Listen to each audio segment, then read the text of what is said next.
দেখো আমি আমি দেখো রিমাইন্ড করছি, মানে এইটা করতে হবে আমার সাথে, এবার আরেকবার হোক। কম্পাস কি করে না, এটা ডিরেকশন মেজার করে সার্ভে লাইনের, কোনো রেফারেন্স লাইনের সাথে।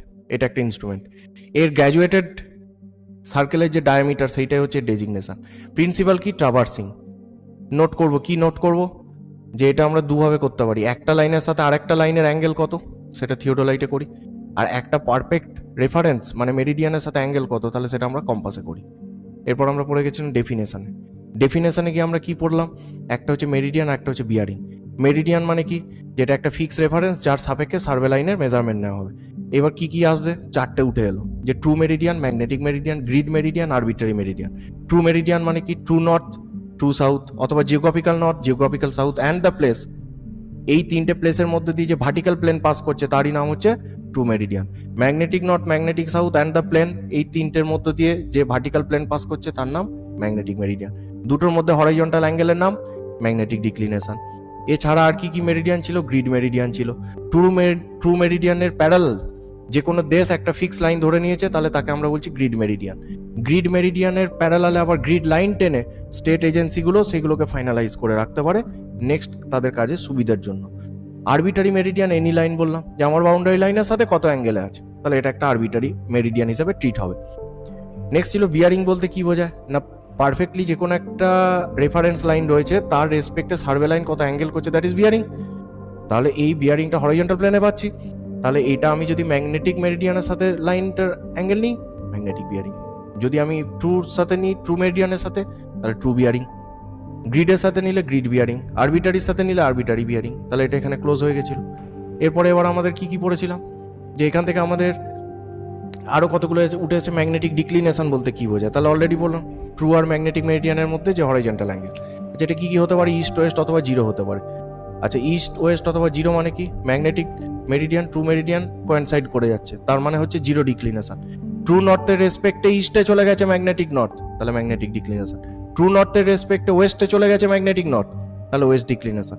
টিভি সমান আমরা কি বললাম, MB plus minus MD plus minus east West, ব্যাস গল্প শেষ হয়ে গেল ওখানে। এরপরে আমরা কোথায় চলে গেছিলাম, এরপরে চলে গেছিলাম আইসোগনিক আর অ্যাগনিক লাইন।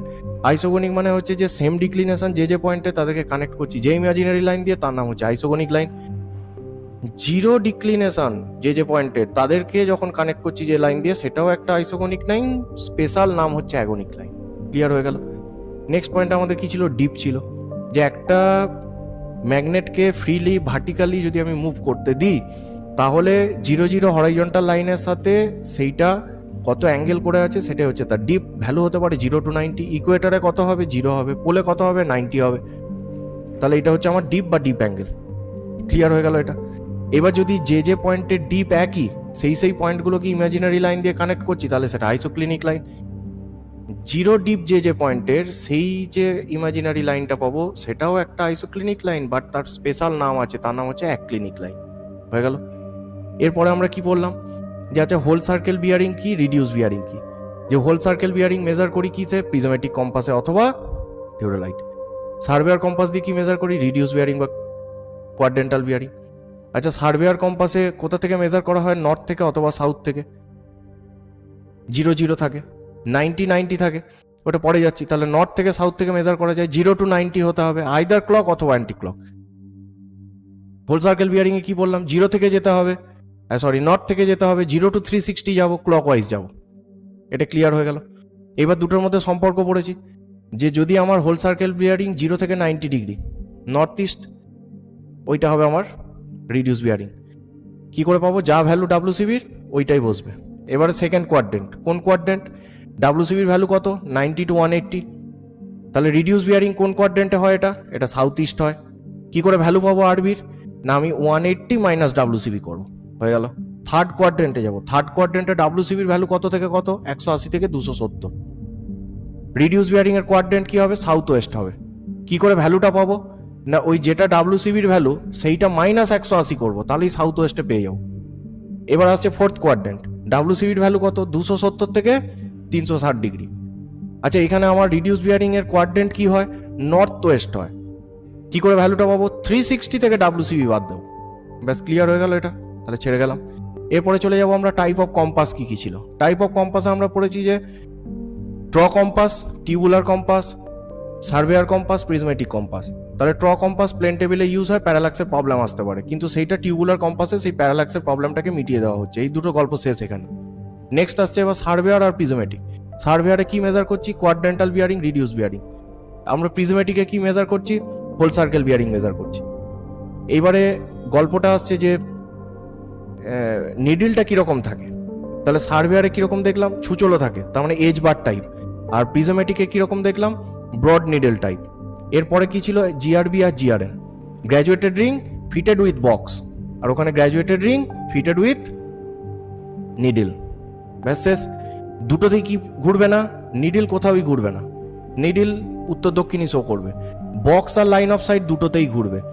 আটকে থাকলো কে? Graduated ring. কার সাথে ফিক্স ছিল সার্ভেয়ারে? জিআরবি, বক্সের সাথে। তাহলে বক্স ঘুরলে ও ঘুরবে, গ্র্যাজুয়েটেড রিং ঘুরবে। প্রিজমেটিকে গ্র্যাজুয়েটেড রিং কার সাথে ফিক্স ছিল? নিডলের সাথে। নিডল ঘুরবে না, গ্র্যাজুয়েটেড রিংও ঘুরবে না। গল্প শেষ হয়ে গেল। এরপরে আমাদের কিরকম ভাবে ডেজিগনেশন ছিল?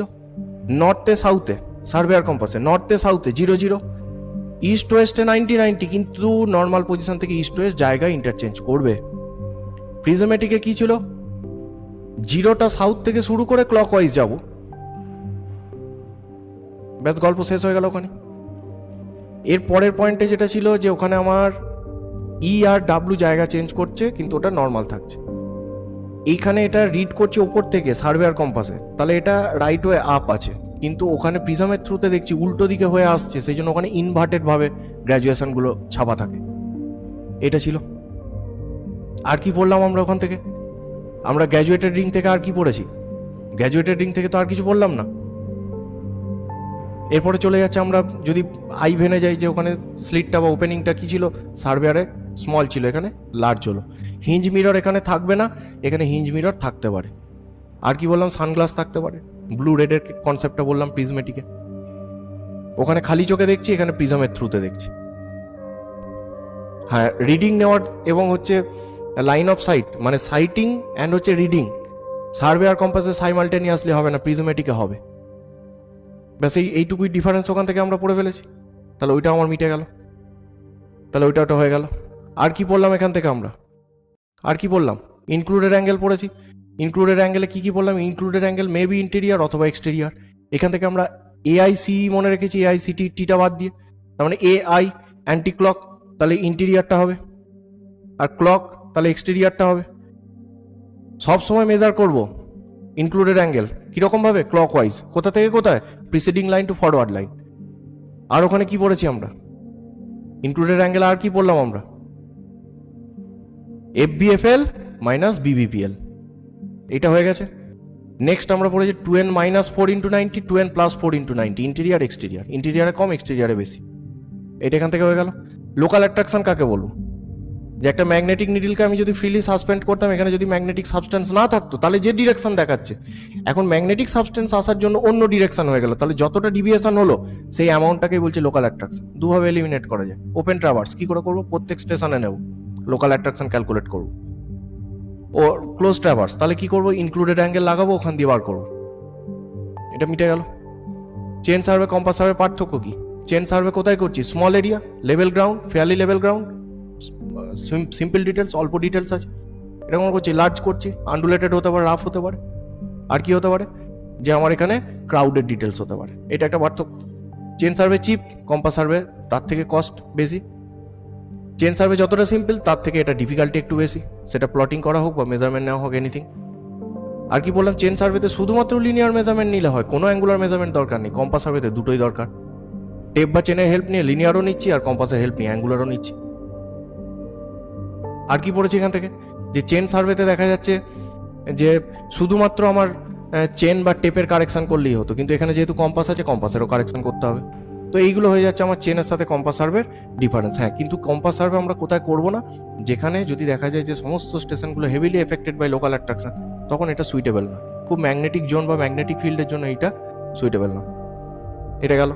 আর কি বললাম আমরা আমরা এখান থেকে পড়েছি অ্যাডজাস্টমেন্ট পড়েছি, টেম্পোরারি অ্যাডজাস্টমেন্ট পড়েছি, ফাইনাল অ্যাডজাস্টমেন্ট পড়েছি। টেম্পোরারি অ্যাডজাস্টমেন্ট বলেছি যে বারবার যতবার একটা কম্পাসকে যে কোনো স্টেশনের উপর থেকে আরেকটা স্টেশনে শিফট করব ততবার করতে হবে centering, levelling, focusing the prism.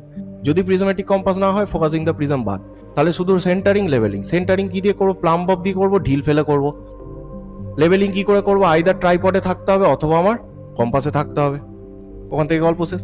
Permanent অ্যাডজাস্টমেন্টের দরকার তখনই আসবে যদি কোনো ইন্টেরিয়ার বা ইন্টারনাল কোনো মানে যন্ত্রপাতিতে গোলযোগ দেখা দিয়েছে বা প্রিজমটা ড্যামেজ হয়ে গেছে, এইরকম কেসে দরকার হতে পারে যে পিভটটাকে ঠিক করো বা নিডলটাকে ঠিক করো। তো এইরকম জিনিসগুলো তখন দরকার পড়তে পারে। তো এইটা হয়ে গেল আমাদের ফাইনাল অ্যাডজাস্টমেন্ট। আর কি বললাম আমরা? এরর পড়েছি, অ্যাডজাস্টমেন্ট পড়েছি। তাহলে আমরা এররের ক্ষেত্রে কি বলবো? যে আমার 15√10 যেখানে এন হচ্ছে number of sides of the traverse, এটা হচ্ছে আমার অ্যাঙ্গুলার পারমিসিবল ভ্যালু। আর যদি আমার লিনিয়ার বলে তাহলে আমার হচ্ছে 1/300 থেকে 1/600, এটা হচ্ছে আমার linear permissible value. Graphically Bowditch rule দিয়ে এটাকে এলিমিনেট করি, ওই জন্য বাউডিচ রুল আরেকটা নাম কম্পাস রুল, নোট করে রাখবে। বাউডিচ রুল আরেক নাম কম্পাস রুল। এখানে কি দেখতে হয়? এররটা parallel to length and proportional to length. আর ক্লোজিং এরর কাকে বলবো? যে ডিস্টেন্সের জন্য একটা ট্রাভার্স ক্লোজ হতে পারছে না, সেই ডিস্টেন্সটাই হচ্ছে ক্লোজিং এরর। কিছু পয়েন্ট মিস গেল তাহলে কমেন্ট করে জানো। একটা লাইন মিস যাবে না আমার। যদি যেটা নোট করতে চাইবো নোট করব, যেটা আমি নোট করতে চাইবো না সচেতনভাবে নোট করবো না বা খুব শর্টে করব, কিন্তু বাদ চলে গেল এরকমটা হবে না। সেইটা যতক্ষণ না হচ্ছে তুমি পড়ো আগে, স্টাডি মেটেরিয়াল দেখো, পড়ে থাকো 2বার 4বার 5বার 7বার 10বার, হয়েছে কমপ্লিট, লেখো। এইবার লেখো মাইন্ড ম্যাপ। বলে প্রথমবার আটকে গেলাম স্যার কি করবো? আরেকবার দেখে নাও, আরো 2বার দেখে নাও, দিয়ে আরেকবার চেষ্টা করো। আবার আটকে যাচ্ছ, তার মানে এখনো দেখা হয়নি, আবার 2বার দেখো, দিয়ে আবার চেষ্টা করো। যখন দেখলে আজকের ক্লাসটা পুরো না দেখে ফুল নামিয়ে ফেলতে পারলাম, তখন মাইন্ড ম্যাপ রেডি হলো।